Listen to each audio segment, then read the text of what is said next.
Gênesis 19, a partir do verso 15, nós lemos assim: Ao amanhecer, os anjos apressaram Ló, dizendo: Levante-se, pegue a sua mulher e as suas 2 filhas que aqui se encontram e saia daqui, para que você não morra quando a cidade for castigada.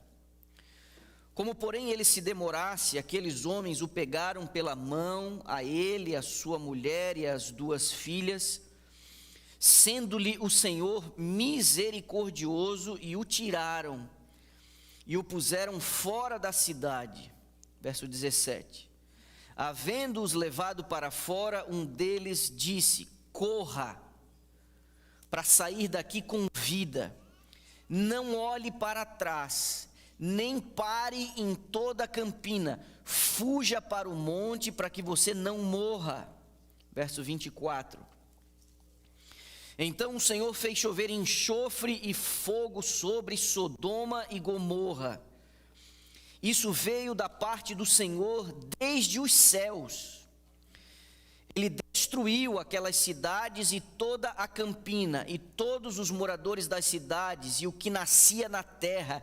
E a mulher de Ló olhou para trás e virou uma estátua de sal. 27. Na manhã seguinte, Abraão se levantou de madrugada e foi para o lugar onde tinha estado na presença do Senhor. Ele olhou para Sodoma e Gomorra e para toda a terra da campina e viu que da terra subia fumaça, como se fosse a fumaça de uma fornalha. Nós não vamos nos concentrar hoje em como Ló chegou em Sodoma. Nós não vamos nos concentrar hoje na relação dele com Abraão especificamente. Nós também não vamos nos concentrar hoje nos pecados de Sodoma e de Gomorra, e nem da escolha de Ló em morar ali perto. Mas me permita algumas breves informações sobre esta cidade. Aqueles que já tiveram a oportunidade de ir ao território de Israel, não muito distante da sua capital Jerusalém, ali mesmo na Judéia, numa parte desértica, que é designada como o deserto da Judéia, você vai encontrar placas de indicação no trânsito apontando para a cidade de Sodoma, especificamente para o monte de Sodoma. Historicamente e geograficamente parece não haver dúvida de onde essa cidade ela foi situada e de onde ela se encontra. O que se consegue perceber no que hoje a gente poderia dizer como a cidade de Sodoma e Gomorra e essas cidades da Campina, você tem ali cerca de 8 quilômetros de extensão de uma montanha enorme que chega a ter um pico de 220 metros de altura.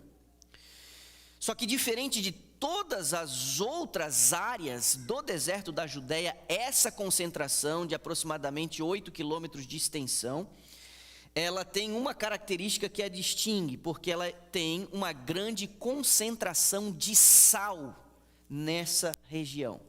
Daí não haver dúvida para a maioria dos historiadores de que aquela área ali corresponde à antiga área onde Sodoma e Gomorra, essas cidades registradas na Bíblia, estavam situadas.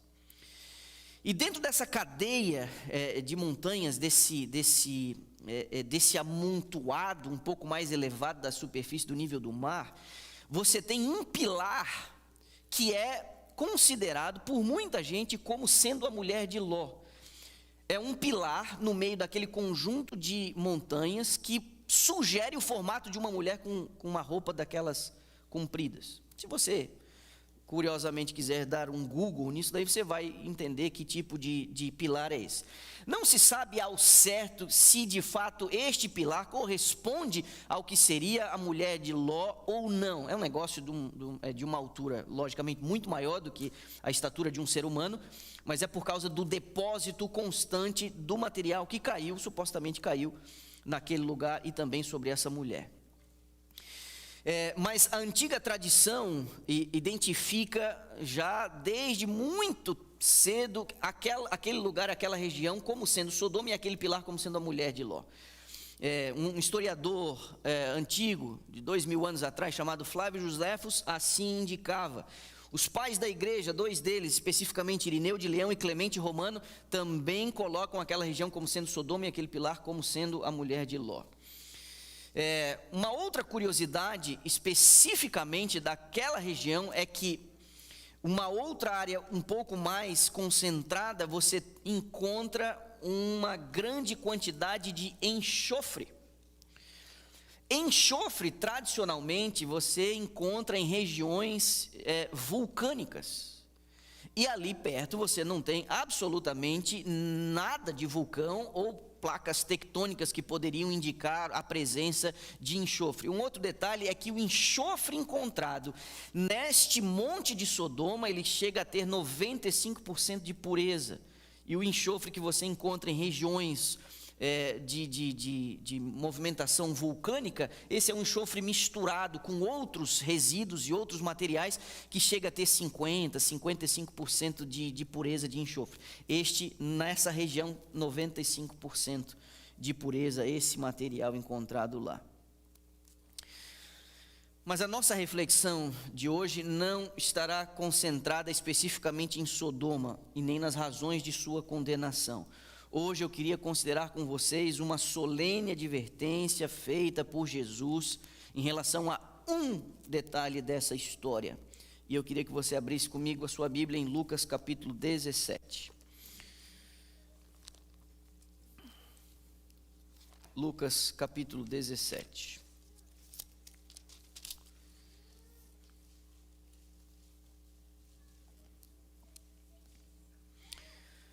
É um versinho curto, é o 32, em algumas versões este verso está composto por apenas 4 palavras. Na versão que eu tenho aqui, Lucas 17, 32, lembrem da mulher de Ló. Esse é o texto. Por que Jesus chamou a atenção para o caso dessa mulher? Ela professava seguir a Deus. O seu marido é descrito nas Escrituras como sendo um homem justo, Ló. Ela deixou Sodoma com seu marido no dia em que a cidade foi destruída. Ela olhou para trás na direção da cidade contra uma clara orientação de Deus. E ela foi morta ao tornar-se uma estátua de sal instantaneamente. E o Senhor Jesus a usa como um alerta para a sua igreja. Ele disse: lembrem da mulher de Ló. Este é um solene aviso. Entenda que Jesus em nenhum momento Jesus disse: olha, lembrem de Abraão, Isaque e Jacó. Ou quem sabe Jesus tenha dito: lembrem de Sara, Rebeca e Raquel. Não. Ele escolheu uma alma eternamente perdida para dizer à sua igreja: não se esqueçam da mulher de Ló. Isso ganha uma importância maior quando a gente considera o contexto em que estas palavras foram pronunciadas. Jesus está falando do seu retorno à terra. Ele está falando sobre a sua segunda vinda. Esse é o contexto, quando ele viria julgar o mundo. Jesus está descrevendo o terrível estado de falta de prontidão em que muitos seriam encontrados quando ele voltasse à terra. O tempo do fim está na mente de Jesus quando ele faz a declaração: lembrem da mulher de Ló. Esse é um solene aviso quando você não apenas considera o contexto em que ele foi dito, mas quem o pronunciou é o próprio Jesus, com o seu coração cheio de compaixão e cheio de misericórdia. Esse é um solene aviso quando você leva em conta para quem ele foi dado. Jesus está falando com os seus discípulos. Ele não está falando para opositores ou descrentes. Ele achou que seria importante alertar os seus mais próximos seguidores. Esse é um aviso solene. Solene quando você também considera a maneira como ele foi dado. Ela não foi uma menção discreta. A estrutura da frase no original utilizado por Lucas alerta sobre o perigo de esquecer o assunto. É como se houvesse um imperativo aqui. Não se esqueça da mulher de Ló. E com um ponto de exclamação muito grande no final da frase. A estrutura gramatical sugere isso. Ele brada para que esse assunto possa ser mantido vivo na igreja. E a gente não pode subestimar a importância dessa matéria, porque foi Jesus quem disse: lembrem da mulher de Ló. A mulher de Ló desfrutava de privilégios espirituais. Ainda assim, ela cometeu um grave pecado e Deus a julgou severamente. São esses os 3 pontos que nós vamos considerar hoje pela manhã. O primeiro deles são os altos privilégios que essa mulher desfrutou. Numa época de ignorância generalizada sobre o Deus verdadeiro, a mulher de Ló desfrutava um alto privilégio. Ela foi casada com um homem justo, eu mencionei. É Pedro quem fala na sua segunda carta que era um cara justo. Ela conviveu com o pai da fé antes de se mudar para Sodoma. E a convivência com Abraão, a sua rotina religiosa, o ritual de sacrifícios, as orações, a maneira como ele organizava a casa, a prosperidade do tio do marido por conta da sua fidelidade, tudo isso falou a mulher de Ló durante anos, até eles se separarem e ela ir morar em Sodoma. Tudo isso ela pôde testemunhar por muito tempo. Quando Abraão recebeu as promessas de que ele seria o pai de uma grande nação, ela estava lá. Quando Abraão construiu um altar entre Ai e Betel, ela estava por lá. Quando seu marido foi capturado por um rei ali vizinho, e Abraão foi lá resgatar o seu marido com as coisas, as mulheres, aquilo tudo, ela estava lá. Quando Melquisedeque, rei de Salém, veio para encontrar Abraão com pão e vinho, ela estava lá. Quando os anjos vieram a Sodoma para alertar o seu marido, ela estava lá e viu os anjos pessoalmente. Quando os anjos os tomaram pela mão e os conduziram para fora da cidade, ela foi uma das pessoas ajudadas para escapar. É inegável que essa mulher possuía inúmeros privilégios espirituais. Mas quais foram os efeitos desses privilégios no coração dela? Eu pergunto a vocês. É difícil a gente dizer, mas foram insuficientes. Apesar de todos os privilégios e oportunidades, apesar dos avisos e advertências do céu, ela morreu desgraçada, ímpia, impenitente e incrédula. Os olhos do seu entendimento, apesar de todos esses privilégios, nunca se abriram. A sua consciência nunca foi despertada, a sua vontade nunca foi realmente trazida a um estado de obediência a Deus, as suas afeições nunca foram realmente definidas pelas coisas do alto, apesar de todos os privilégios que essa mulher desfrutava. A forma de religião dela era superficial e frágil. Ela estava mais ligada aos laços familiares do que realmente ela genuinamente servia a Deus. Ela se conformou aos caminhos do seu marido. Ela não se opunha à religião do justo Ló, mas aos olhos de Deus, o seu coração estava errado. Ainda que ela tenha se conformado com a religião do marido, ela não tinha desenvolvido a própria dela. Ela foi rebocada passivamente no rastro de Ló por muito tempo, mas ela não tinha desenvolvido a própria devoção.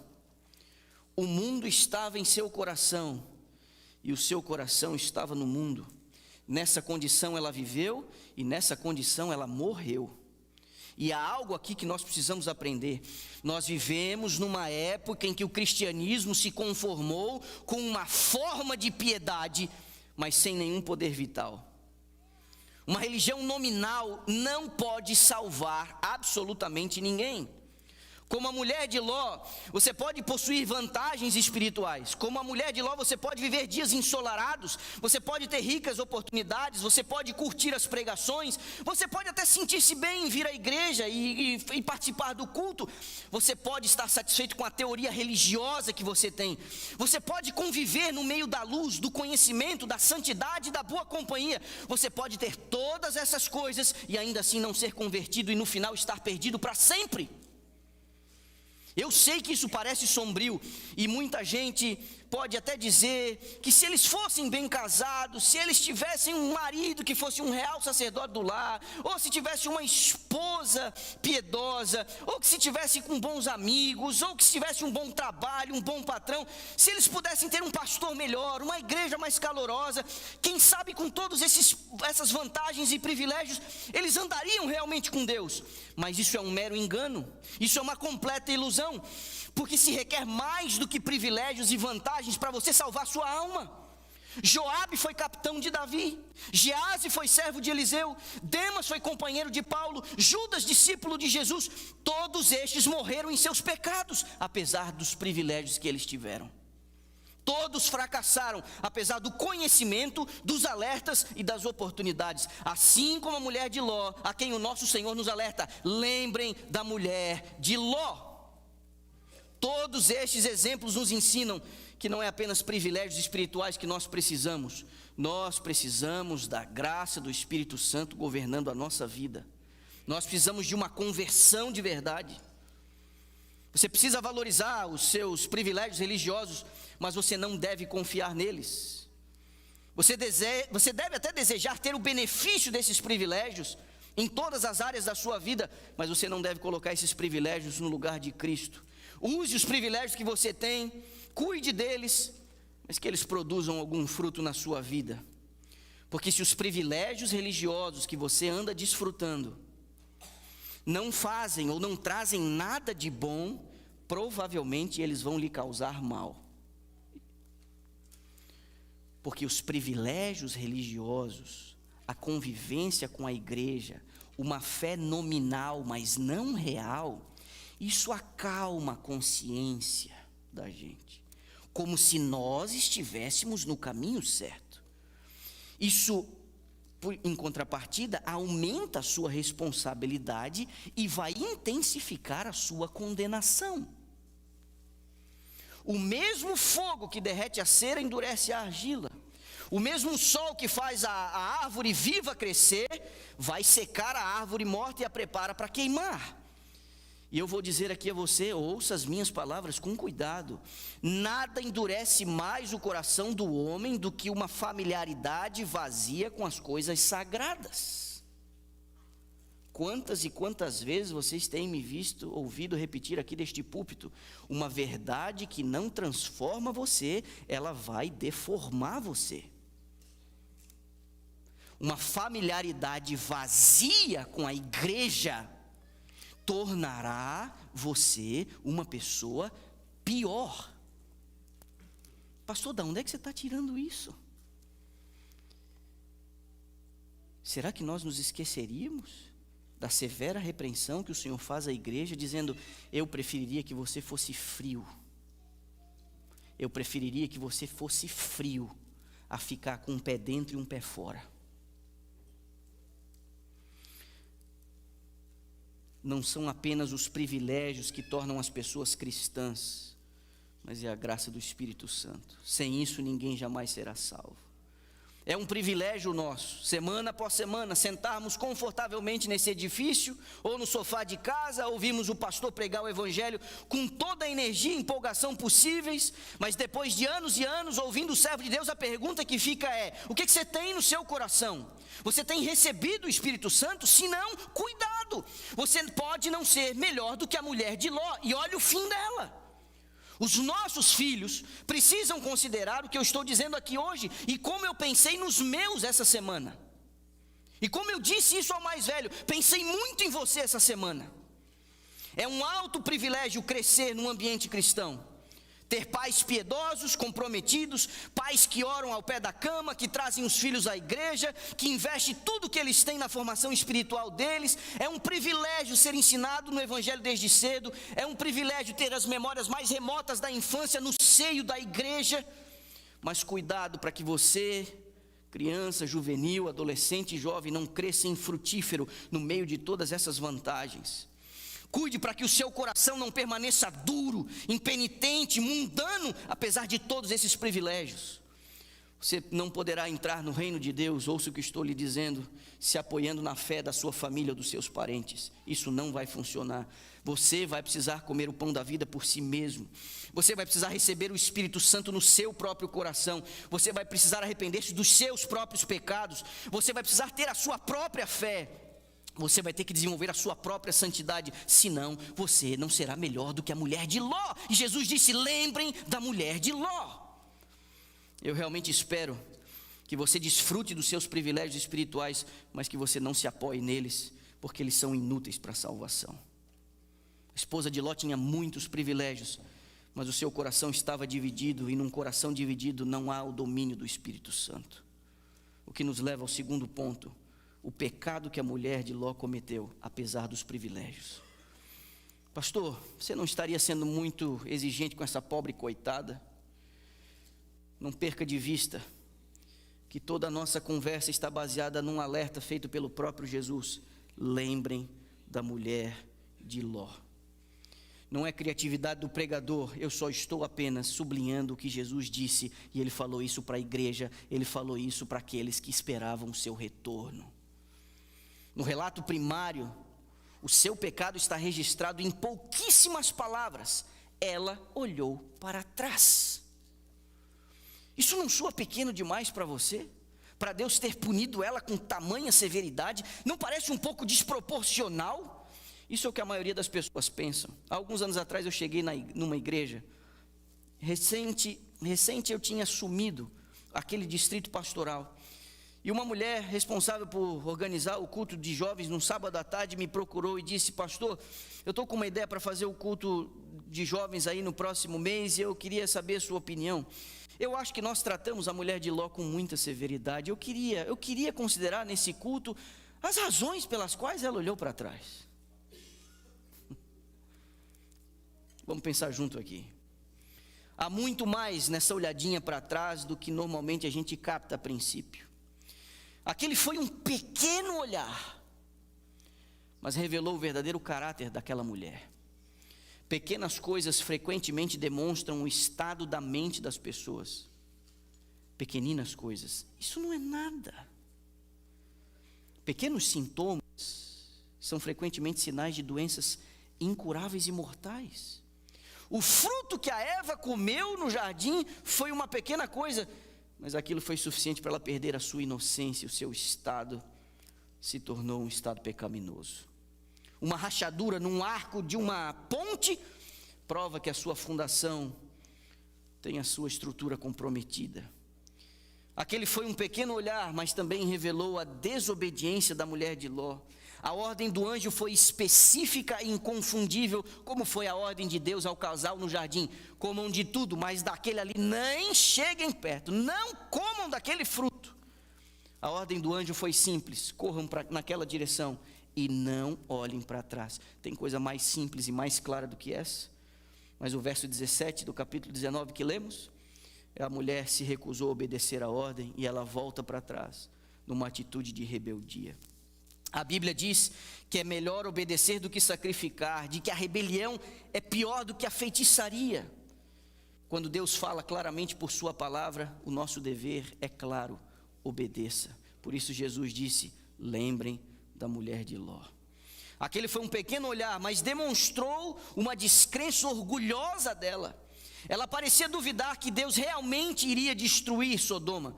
Ela parecia não acreditar que havia qualquer perigo ou necessidade de fugir rapidamente.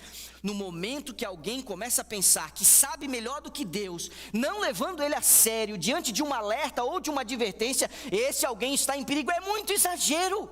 Seja mais flexível. Não é tão bem assim.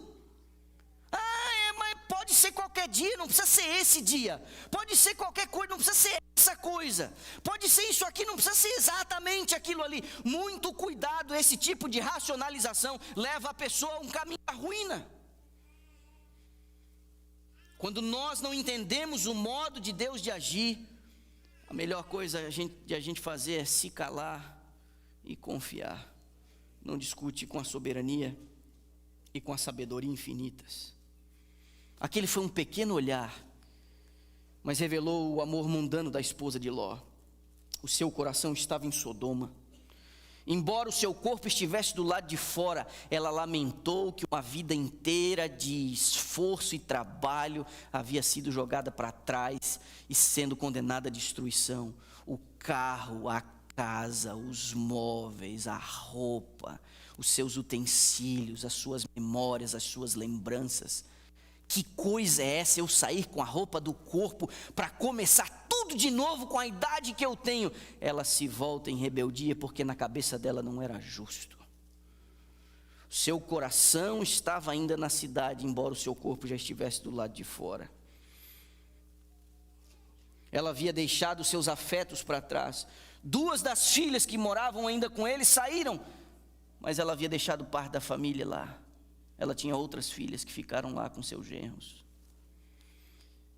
E parece, como algumas pessoas costumam dizer, tolas costumam dizer: eu não quero ir para o céu se a minha mãe não for, eu não quero ir para o céu se o meu filho não for. Você não sabe o que você está dizendo.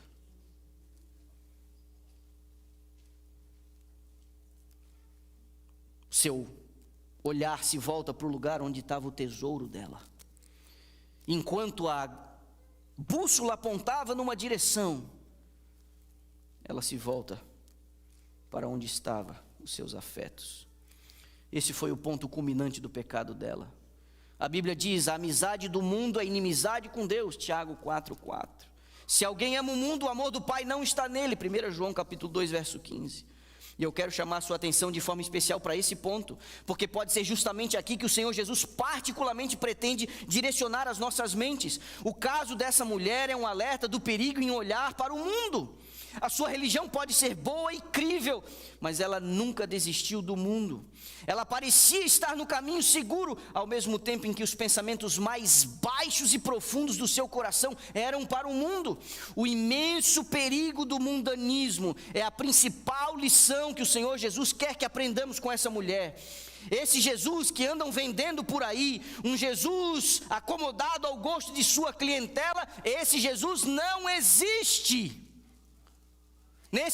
Nessas 4 palavras do verso 32 do capítulo 17 de Lucas, ele diz o seguinte: lembrem da mulher de Ló. E esse é um lembrete para que você não tenha o seu coração no mundo. Jesus não vai se ajustar às nossas preferências, porque as nossas preferências estão corroídas pelo pecado. Ele não vai rebaixar o nível das suas exigências, porque nós estamos afetados. De tal maneira que, se não houver uma transformação completa do nosso ser, nós não estaremos habilitados a morar com Ele. Eu acredito que nunca houve um momento em que os avisos contra a mundanidade fossem tão necessários para a Igreja de Cristo como são hoje. Cada época tem a sua própria epidemia, mas existe uma constante ameaça à Igreja e ao mundo. É uma pestilência que caminha na escuridão, uma doença que destrói ao meio-dia, e pesa sobre os meus ombros a responsabilidade de advertir a minha igreja sobre uma religião da boca para fora, um cristianismo superficial. Pelo amor de Deus, lembre da mulher de Ló. Ela não era uma assassina, ela não era uma adúltera, ela não era uma ladra. Ela professava seguir a Deus, mas ela olhou para trás. Há milhares de pessoas batizadas em nossas igrejas cristãs em todo o mundo, que são provas inequívocas contra a imoralidade e a infidelidade, mas ainda assim, milhares e milhares de cristãos que são vítimas do amor ao mundo. Há milhares que correm bem por uma temporada e parecem propensos a chegar ao céu, mas acabam ficando pelo caminho, virando as costas a Deus. O que mudou para essas pessoas? Eles acharam que a Bíblia não é mais verdadeira, que o Senhor Jesus não consegue manter a sua palavra? Não, de jeito nenhum. O que mudou? Eles foram infectados por uma pandemia. O amor deste mundo os contaminou. Essa é a pandemia, o amor do mundo. Por isso é hora de a gente lembrar da mulher de Ló. Quantos dos nossos filhos começam bem e acabam ficando pelo caminho? Nos dias da infância eles parecem cheios de cristianismo, Eles podem repetir versículos da Bíblia, cantar na igreja com empolgação, eles têm sentimentos espirituais, eles têm convicções do pecado, eles professam amar a Jesus, eles até atendem os apelos para o batismo, eles têm prazer em ir à igreja, eles gostam de ouvir os sermões, mas infelizmente a bondade de alguns dos nossos filhos muitas vezes desaparece como a nuvem da manhã, como o orvalho que passa. O garoto se torna um jovem, ele não se importa com nada além da diversão, dos esportes, das festas e do excesso. A menina se torna uma jovem e ela não se importa com nada além da moda, da popularidade, do entretenimento vazio e da própria aparência. Onde que está aquela espiritualidade que parecia tão promissora nos primeiros dias da infância? Tudo se foi, tudo enterrado, tudo substituído pelo amor do mundo. Essas pessoas andam nos passos da esposa de Ló. E Jesus disse: lembre dessa mulher. Eles olham para trás. Quantos casais caminham bem, são líderes da igreja, recém-casados, cheios de ânimo, de vontade, assumem departamentos, trabalham em ministérios, mas à medida em que a família começa a crescer, há um esfriamento, há um afastamento. Eles começam a se concentrar demais nas suas coisas e na demanda familiar, esquecendo que sua vida deveria girar em torno do reino de Deus, e que quando você vira pai e mãe, você não pega férias de Deus. Um fermento mundano começa a aparecer em seus hábitos, suas roupas, seu entretenimento, o uso do seu tempo. Cadê aquela linha óbvia de separação que havia com o mundo que antes tinha? Tudo esquecido, tudo deixado de lado. Uma mudança veio sobre eles, e o espírito do mundo tomou posse do seu coração. Andando nos passos da mulher de Ló, olham para trás. Quantas mulheres jovens andam bem até uma certa idade e depois perdem tudo. Muitas moças vão bem até o início da vida adulta. Elas mantinham hábitos de oração privada, elas liam as suas Bíblias regularmente, elas ajudavam os pobres quando tinham oportunidade, elas foram bem ali até o final da adolescência, mas começaram a preferir amigos não cristãos. Antes elas gostavam de falar das coisas de Deus, mas agora isso perdeu a graça. Quantas vezes se mostram instáveis e acabam arruinadas pelo amor do mundo. Pouco a pouco vão se afastando, perdendo o seu primeiro amor. Pouco a pouco as coisas daqui expulsam as coisas do alto de suas mentes, e como uma praga de gafanhotos, vão devorando os grãos de suas almas. Passo a passo, essas meninas vão abandonando os princípios que antes defendiam. Não mais se preocupam com a doutrina sólida. Passam a olhar a igreja como um bando de extremistas, radicais, que não têm amor pelas pessoas. E, inevitavelmente, mais cedo ou mais tarde, acabam entregando seus afetos a algum homem que não teme a Deus e que não quer saber nada com as coisas de Deus.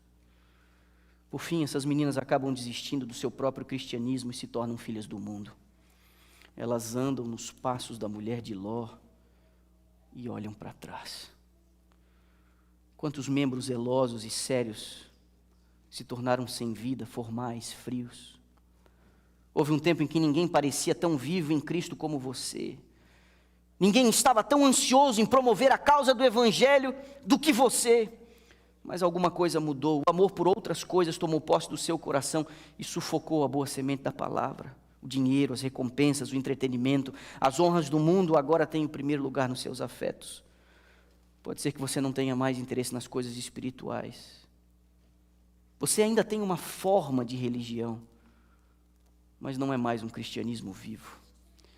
A primavera do seu antigo cristianismo secou e se foi. O mundo apagou a chama que uma vez queimou tão brilhantemente no teu coração. Você pode estar seguindo os passos da mulher de Ló, olhando para trás. Quantos pastores trabalham duro por anos, mas depois cedem ao cansaço, à comodidade, aos seus próprios interesses. No início, alguns pastores parecem dispostos a gastar e a ser gastos por Cristo. Eles estão prontos a tempo e fora de tempo. A sua pregação arde, as suas igrejas são vivas, as suas congregações são bem cuidadas, estudos bíblicos, reuniões de oração, visitas de casa em casa fazem parte de sua rotina. Mas infelizmente, quantos desses servos de Deus começam no espírito, mas terminam na carne? Como Sansão, são despojados de sua força no colo do mundo. Eles avançam até na sua carreira, aproveitam as coisas do mundo.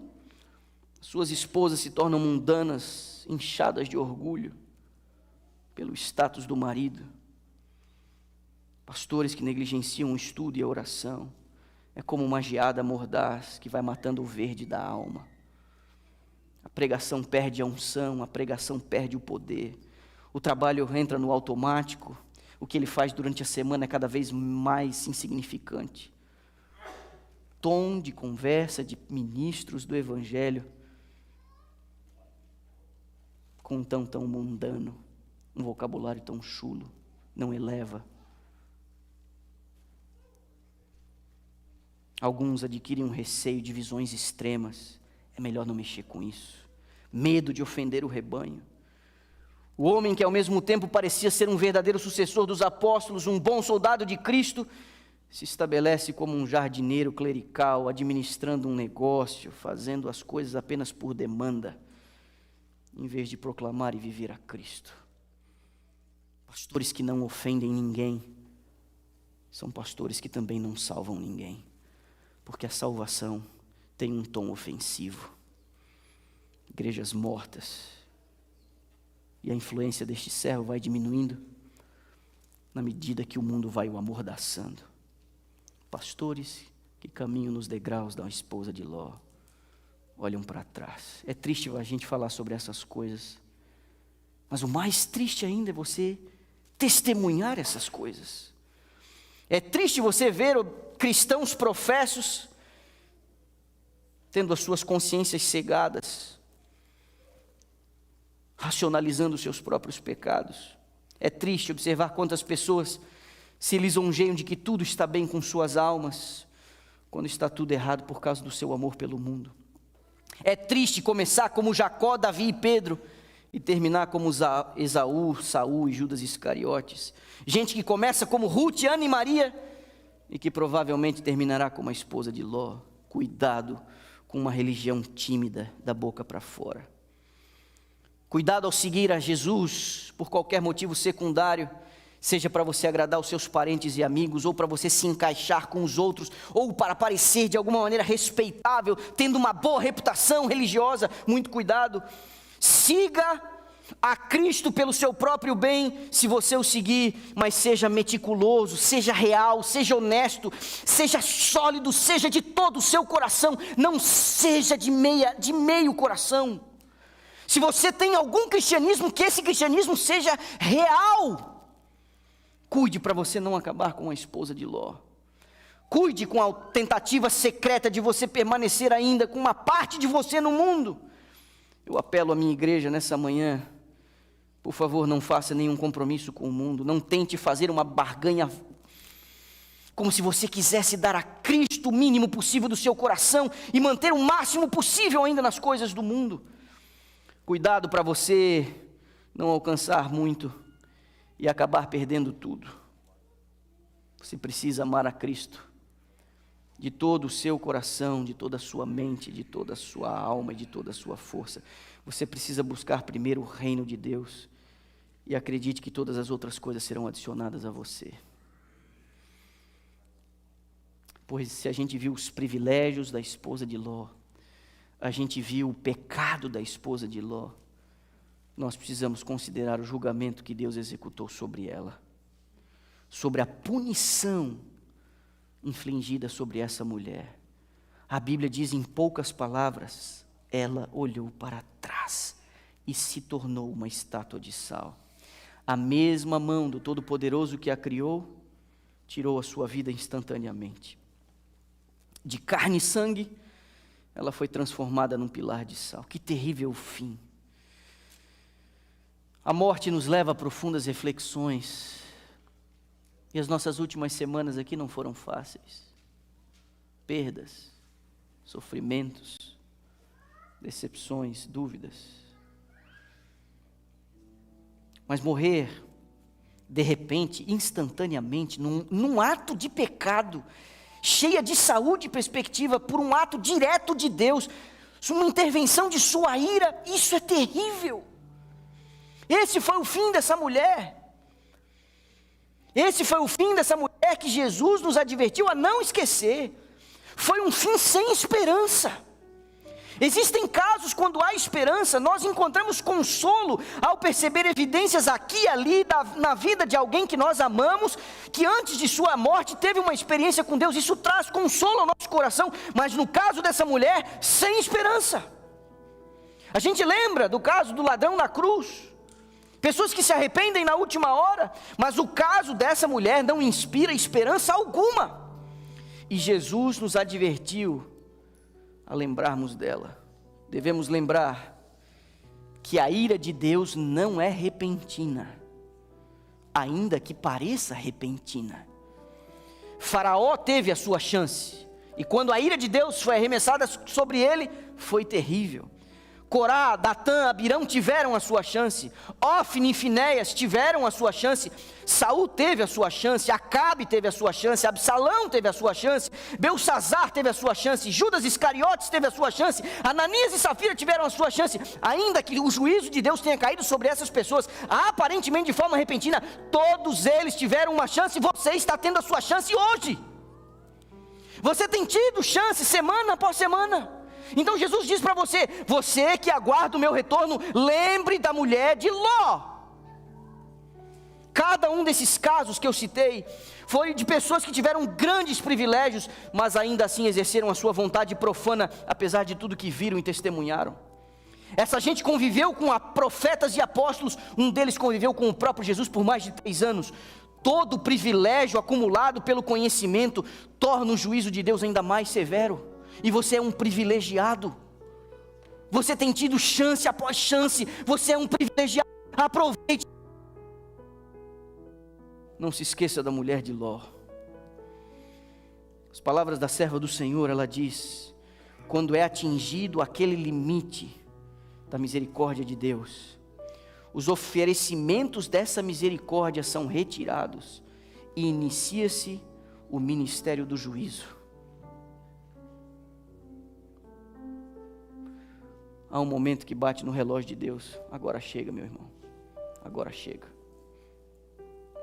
Quando o limite da graça é ultrapassado, não haverá mais espaço para o arrependimento.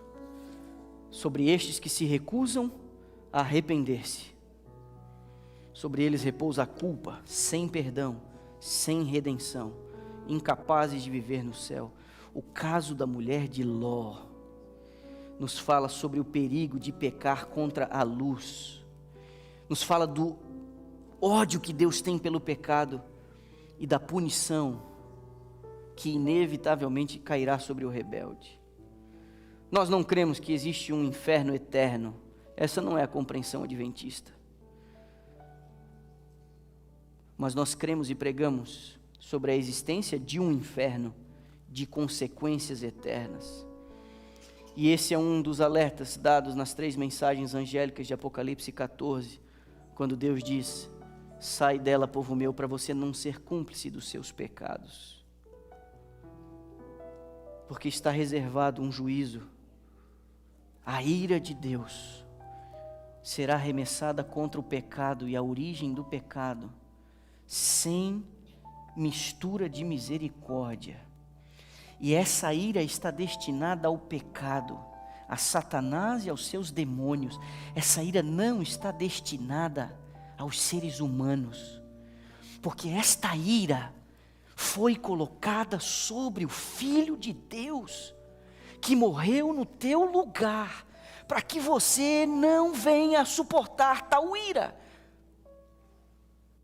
É espantoso pensar que depois do milênio, quando o inferno vai se estabelecer como um lugar, um lago de fogo e de enxofre, a santa cidade descerá do céu, repousará numa grande planície. E antes do fogo descer para consumir pecado e pecadores, raiz e ramos, De dentro da cidade, o Senhor Jesus será elevado numa alta plataforma. É impressionante pensar que esse Jesus, tendo ao redor de si, dentro da cidade, os redimidos e eternamente redimidos, esse Jesus vai poder olhar para os de fora e dizer: eu entendo que vocês estão prestes a passar, porque eu já experimentei o inferno, eu venci o inferno, eu matei a morte, mas vocês não quiseram. Paulo diz em tom profético que todo joelho se dobrará e toda língua confessará a justiça de Deus. De Satanás até o último, todos vão se ajoelhar e dizer: nós morreremos e morreremos de maneira justa. Essa é a profecia. Não há arrependimento, é apenas a força da realidade, a força do juízo de Deus. Ele é justo em acabar com o pecado, Ele vem para acabar com o pecado. Mas se você estiver apegado ao seu pecado, você morrerá junto, você será destruído junto. Então, pelo amor de tua própria alma, transfira a sua culpa para aquele que foi levantado no madeiro. Ele morreu por você. Não há razão para você assumir a sua culpa, porque alguém fez isso no seu lugar. A atitude da mulher de Ló é uma atitude rebelde. Ela está mais preocupada com as coisas e com algumas pessoas do que preocupada de fazer a coisa certa. Ame sua esposa, ame o seu marido, ame os seus filhos, ame os seus pais, mas acima de tudo isso, ame o Senhor Jesus, que pagou o preço de sua redenção.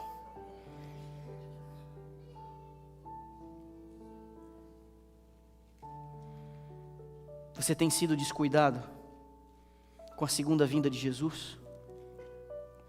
Você tem vivido como o povo de Sodoma e as pessoas na época de Noé? Você tem vivido como se Cristo nunca mais fosse voltar? Se você é uma pessoa assim, eu digo a você hoje: cuide-se e lembre-se da mulher de Ló. Você está morto no seu coração, é frio o seu cristianismo. Não sirva a dois senhores. É impossível você ser amigo de Deus e do mundo. Não há neutralidade espiritual. Se você é uma pessoa assim, eu te digo hoje: cuide-se e lembre-se da mulher de Ló.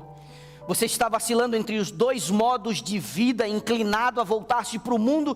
Você tem medo da cruz que Deus disse que você tem que carregar. Você tem se incomodado com as exigências de Cristo. Você se cansou do deserto e do maná. Você lamenta ter deixado o Egito. Se você é uma pessoa assim, cuide-se e lembre-se da mulher de Ló. Você está acariciando algum pecado secreto? Você faz muitas coisas que são certas e são muito parecidas com o povo de Deus, mas há algum hábito pernicioso, especial, que você não tem arrancado do seu coração? A mundanidade oculta, a cobiça, a luxúria grudam na sua pele. Você está disposto a quebrar todos os ídolos, com exceção de uma coisinha aqui ou outra ali. Se você é uma pessoa assim, eu te digo hoje: cuide-se, lembre-se da mulher de Ló. Você acredita nas grandes doutrinas do Evangelho? Você tem se mantido longe de toda a depravação óbvia, da desobediência pública à lei de Deus, mas você é descuidado em pequeninas inconsistências. Você tem arrumado desculpas para os seus pecados secretos. Se você é uma pessoa assim, eu te digo hoje: cuide-se e lembre da mulher de Ló. Você está confiando no seu conhecimento religioso, no seu parentesco? Você não é ignorante como muita gente é. Você sabe a diferença entre a verdadeira doutrina e a falsa. Você pode contestar, raciocinar, argumentar, citar versos bíblicos, mas esses versos já não exercem força alguma sobre você. Se você é uma pessoa assim, eu te digo hoje: cuide-se, lembre-se da mulher de Ló. Se você está fazendo uma profissão de cristianismo, mas ainda assim vive agarrado no mundo, se você quer ser identificado como um cristão, se você gosta do crédito de ser uma pessoa séria, firme, aguerrida, adequada, regular, que vai à igreja, mas o tempo, suas roupas, seus gostos, seus amigos, seu vocabulário, a forma como você gasta o teu tempo livre, as horas que você gasta na frente de uma tela, tudo isso mostra que você está se alimentando de coisas do mundo. Muito cuidado. Eu te digo hoje: lembre da mulher de Ló. A experiência dessa mulher nos alerta sobre morrer perdido, sobre a brevidade da vida e sobre o fim inesperado. Vir à igreja semana após semana não é suficiente. sermão após sermão. Repetidamente você tem sido chamado a arrepender-se dos seus pecados, mas nada de fato tem acontecido. Às vezes o efeito do sermão dura até a hora da sobremesa, mas na segunda-feira tudo segue normal.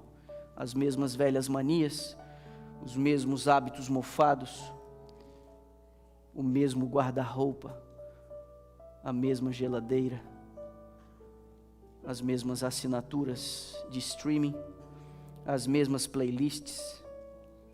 O seu assento na igreja está reservado, o seu nome está no livro da igreja. E com estes privilégios mantidos, os mesmos pecados favoritos de sempre. Por favor, nessa manhã eu te digo, ouça o conselho de Jesus. Lembre da mulher de Ló. Há algum desconforto no teu coração? Há algum desconforto no teu coração? Se há, nós vamos fazer diferente hoje aqui. Letícia vai cantar. Nós não vamos fazer a oração final e nem tampouco vai ter música final, nem música de despedida, nem nada. Eu queria que você, ao ouvir essa canção, eu queria que você se ajoelhasse no seu lugar em algum momento dessa canção. E eu queria que você falasse com Deus. Existe algum desconforto no teu coração do sermão de hoje? Você em algum momento sentiu as setas da convicção do Espírito em tua alma, em algum momento da mensagem dessa manhã? Então, pelo amor de tua própria alma, usa esse momento, faz uma oração, confessa os seus pecados, entrega a sua alma a Deus e saia daqui salvo e justificado pelo amor de Deus.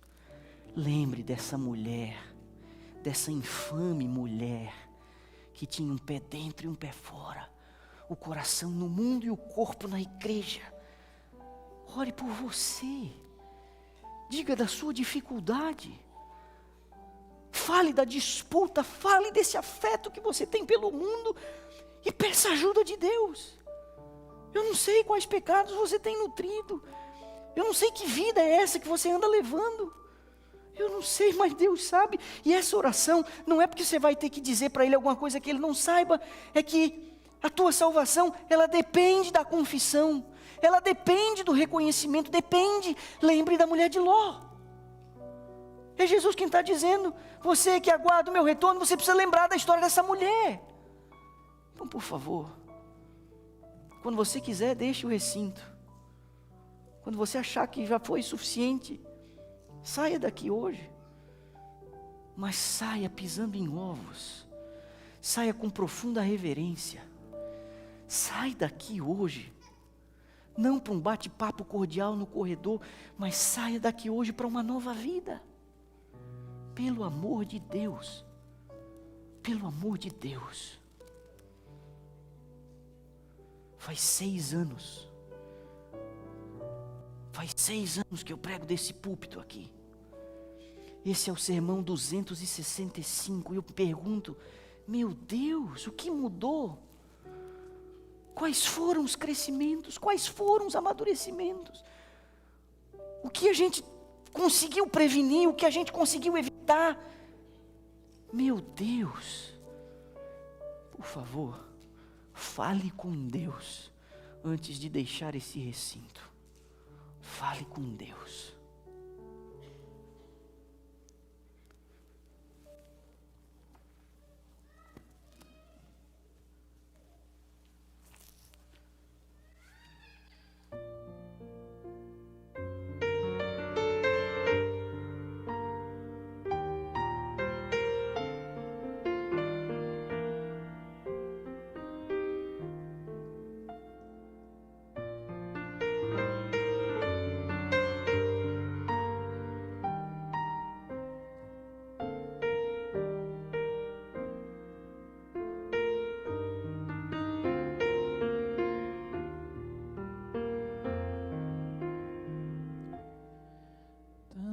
São teus afazeres que te esqueces de Jesus, desprezas o estudo e a oração, ou estarias pronto e repleto de emoção, se tu hoje te encontrasses com Jesus. É real teu desejo de vê-lo voltar.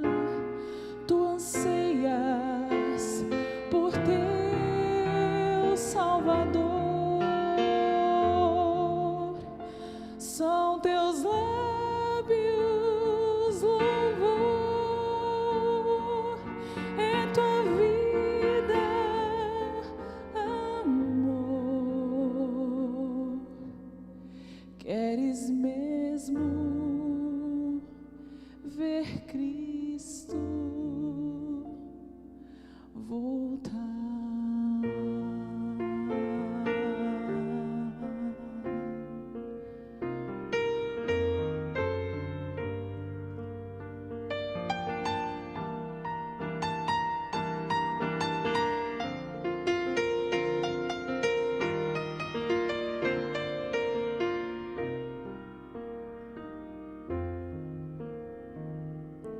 Se Jesus viesse hoje, qual seria o teu sentir? Talvez tu procurasses te esconder devido a algum pecado que não queres submeter. Que horror, com os ímpios perecer. Real teu desejo de vê-lo voltar. Tu anseias por ter